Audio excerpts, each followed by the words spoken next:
दोस्तों, क्या आपने कभी अपनी जेब में पड़े नोट को ध्यान से देखा है कि वो नोट मात्र सिर्फ एक कागज का टुकड़ा है, पर उस कागज की कीमत बहुत ज्यादा है। जितना बड़ा उस पर नंबर होगा उसकी वैल्यू उतनी ज्यादा। वैसे तो हम लगभग डिजिटल वर्ल्ड में कदम रख चुके हैं। स्कूल में एजुकेशन सिस्टम में भी बड़ा बदलाव आया है। मोस्टली पढ़ाने का लेवल भी डिजिटल हो गया है, जिससे कागज के इस्तेमाल में भी कमी आई है। पर ऐसा नहीं है कि अब हम पेपर का यूज ही नहीं करते।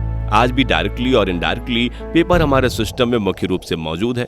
नोट से लेकर इनविटेशन कार्ड सभी में कागज का इस्तेमाल किया जाता है। School books, magazine, drawing books, newspaper सभी पेपर ही है। पर क्या कभी आपने सोचा है कि आखिर ये बनता कैसे है? वैसे तो 99% लोग ये जानते हैं कि पेपर लकड़ियों से बनता है, पर कुछ ही लोग ऐसे हैं जिनको ये ज्ञात है कि पेपर बनने की पूरी प्रोसेस क्या है, किन किन पेड़ों की लकड़ियों का इस्तेमाल किया जाता है, क्या लकड़ियों के अलावा भी कोई और ऑप्शन है जिससे पेपर बनाया जा सके, कागज कितने प्रकार के होते हैं और कागज का ओरिजिन कहां से हुआ, मतलब सबसे पहले कागज बनाने का ख्याल किसके दिमाग में आया।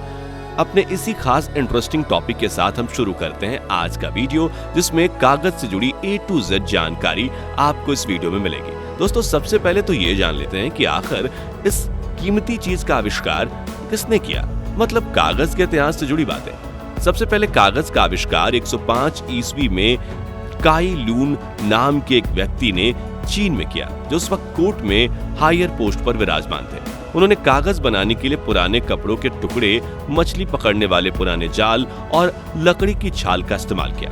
दोस्तों, इससे भी खास बात यह है कि ये चीनियों ने इस तकनीक को 6वीं शताब्दी तक छिपा कर रखा और किसी के सामने नहीं आने दिया। पर जैसे ही ये बात जापानी जैन भिक्षुकों को पता चली, तो डैम जिंग नाम के एक भिक्षुक ने इसको चीनियों से खरीदा। पर जापान में भी शहतूत की छालों से पेपर बनाने का चलन शुरू हुआ।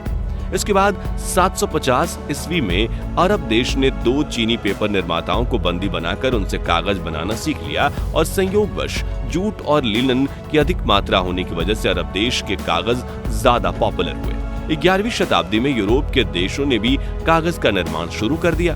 दोस्तों, भारत में कागज उद्योग का पहला कारखाना 1832 ईस्वी में पश्चिमी बंगाल के श्रीरामपुर में स्थापित किया गया। इस तरह काफी लंबा सफर तय करते हुए कागज पूरी दुनिया में फैल गया। सभी ने अपने अपने तरीके से इस्तेमाल किया, जो दुनिया के लिए एक वरदान साबित हुआ। दोस्तों, ये तो बात थी कागज आया कहां से। अब हम जानते हैं कि लकड़ियों के अलावा कागज कौन कौन सी चीजों से बन सकता है। लकड़ी के अलावा आप गेहूं की भूसी, कपड़े के टुकड़े, कपास और कई सारी फाइबर्स, मटेरियल्स का इस्तेमाल कर सकते हैं। साथियों, कागज बेसिकली पेड़ पौधों की लकड़ियों में मौजूद सेल्यूलोज से तैयार किया जाता है। इनके फाइबर्स को आपस में कनेक्ट करके एक पतली परत तैयार की जाती है। देखा जाए तो कागज की क्वालिटी सेल्यूलोज पर ही डिपेंड करती है। जितना प्योर सेल्यूलोज होगा उतना ही कागज हाई क्वालिटी का होगा।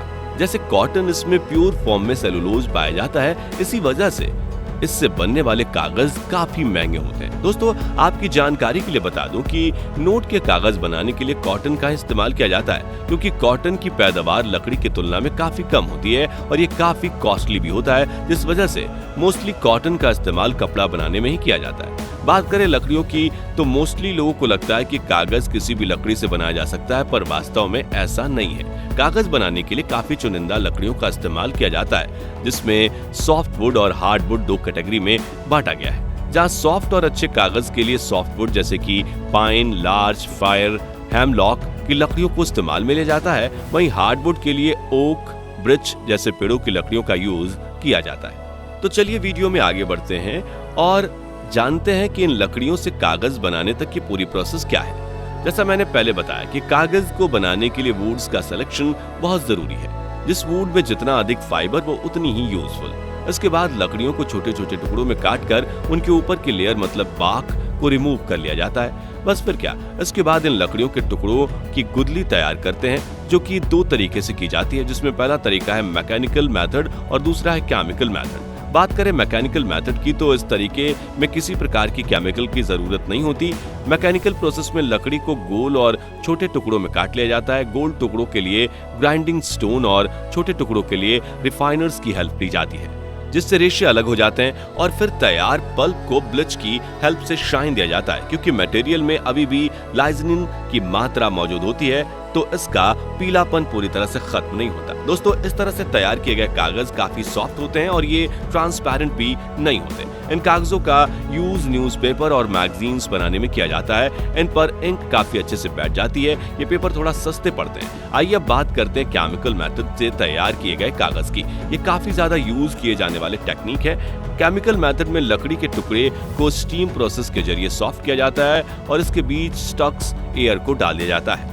इसके बाद इसको सोडियम हाइड्रोक्साइड और सोडियम सल्फाइड के साथ हाई अल्काइन सॉल्यूशन में डालकर डाइजेस्टर चैम्बर में डाल दिया जाता है, जिसको 160 से 170 डिग्री सेल्सियस के बीच कुछ घंटों तक उबाला जाता है, जिससे फाइबर अलग हो जाता है और ब्लैक लिक्विड रह जाता है, जिसके बाद प्राप्त फाइबर को ब्लीचिंग की हेल्प से कई बार साफ किया जाता है जब तक कि प्योर फॉर्म ना मिल जाए। इस पूरे प्रोसेस से तैयार कागज काफी चमकीले, चिकने और अच्छी क्वालिटी के होते हैं, जिसकी वजह से इनकी कॉस्ट भी हाई होती है। साथियों, अभी तक हमने देखा कि पल्प कैसे तैयार करते हैं। अब जानते हैं कि उसके बाद की क्या प्रोसेस होती है। पल्प तैयार होने के बाद बीटिंग की प्रोसेस आती है, जिसमें तैयार पल्प को पॉन्डिंग और स्क्वीजिंग के लिए भेजा जाता है। इस प्रोसेस में पल्प को मशीन के अंदर एक टब में रखा जाता है, जिसमें कई सारे केमिकल जैसे कि टाइटेनियम ऑक्साइड और चॉक मिट्टी मिक्स करके बीटर की हेल्प से मिक्स किया जाता है। साथ ही साथ इस प्रोसेस में साइजिंग को भी इन्वॉल्व किया जाता है। साइजिंग एक ऐसी प्रक्रिया है जिसकी मदद से कागज इंक को कम ऑब्जॉर्ब करता है। अब हमारे पास कागज का मटेरियल पूरी तरह से तैयार हो गया है। इसमें मौजूद सभी इम्प्यूरिटीज को दूर कर दिया गया है। तो अब बारी आती है फाइनल स्टेप कागज बनाने की। इसके लिए पल्प को एक ऑटोमेटेड मशीन में डाल दिया जाता है, जहां कई सारी इंटरनल प्रोसेस से गुजरने के बाद एक पतली सी सीट तैयार होकर मशीन से बाहर आती है। इन सीट्स को मशीन की हेल्प से कट करके कई सारे कामों में इस्तेमाल किया जाता है। आइए अब आपकी जानकारी को थोड़ा और बढ़ाते हैं। आमतौर पर सभी के घरों में हर तरह के पेपर्स का इस्तेमाल होता है। अगर आपने ध्यान से देखा होगा तो सभी में इस्तेमाल किए गए पेपर्स की क्वालिटी भी अलग अलग होती है, जिनके कई पार्ट्स डिवाइड किए जा सकते हैं, जैसे कि हार्डबोर्ड और कार्डबोर्ड। ये सभी लकड़ियों से ही बनते हैं। इसके अलावा book paper, business card paper, printing paper, recycled paper, acid paper, tracing paper, wax paper, glass paper, trash paper, ऐसे कई सारे पेपर मार्केट में आपको मिलते हैं, जिनके लिए अलग अलग क्वालिटी में लकड़ियों की जरूरत होती है। वैसे आपको बता दूं कि 1 टन मतलब 1000 किलोग्राम हाई क्वालिटी कागज बनाने के लिए लगभग 17 पेड़ों की जान ली जाती है, मतलब यूज किया जाता है। इस तरह से 1 टन मैगजीन पेपर के लिए मिनिमम 15 और 1 टन न्यूज़पेपर के लिए लगभग 12 पेड़ों की जरूरत पड़ती है। बात करें इंडिया की तो पेपर प्रोडक्शन में सबसे ऊपर महाराष्ट्र आता है। इसके बाद पश्चिम बंगाल,